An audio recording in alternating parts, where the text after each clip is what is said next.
Here at home, cigarette packets could be stripped of all branding to try to deter young people from taking up smoking. On Monday, the government starts consultation on whether to introduce plain packaging in England. But critics say the move could infringe international trade agreements. Joining us from our Nottingham studio is Alison Stewart-Allen, an international branding expert. Good afternoon. Good afternoon. So when you look abroad, is there evidence that this can work?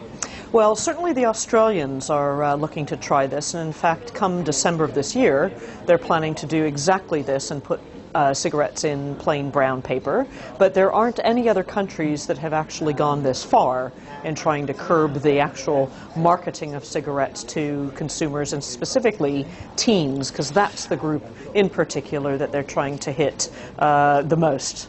So to go down this road, we are what? We are assuming that we are drawn to the colours on the packaging, the various logos, all that kind of paraphernalia. Absolutely, and it's true. If you go to a supermarket, you're drawn to the colours of soup tins, all the products on the shelves, and much research and money is spent on making sure that the combination of colours, the designs, actually will draw your attention. So this isn't just an accidental, incidental thing. This is quite important, especially for those in the cigarette business.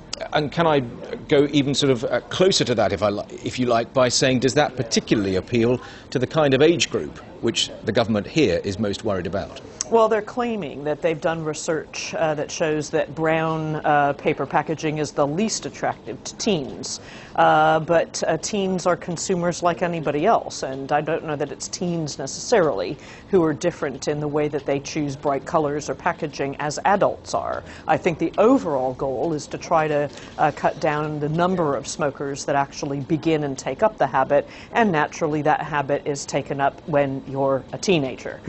So that's the ultimate objective. Of course, here in England, and it is specifically England in this instance, we've already started this process whereby cigarettes in larger shops are hidden away. They're now behind a shutter rather than on the shelf. Again, do we know much about the effectiveness of that when we look abroad? We don't know whether this is happening in other markets yet. Certainly the UK experience is showing, and the English experience is showing, that demand is dampened by having the cigarettes not in plain sight. What we don't know necessarily, though, is whether by bringing them back in plain brown packaging visible is actually going to change the way teens in particular and adults and the wider public choose cigarettes.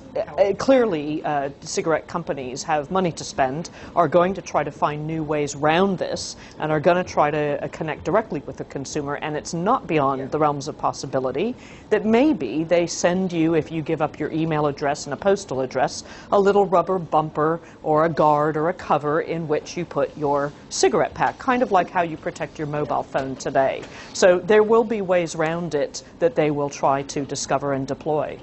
Good to talk to you. Thank you very much. Thank you. Alison Stewart-Allen there in Nottingham.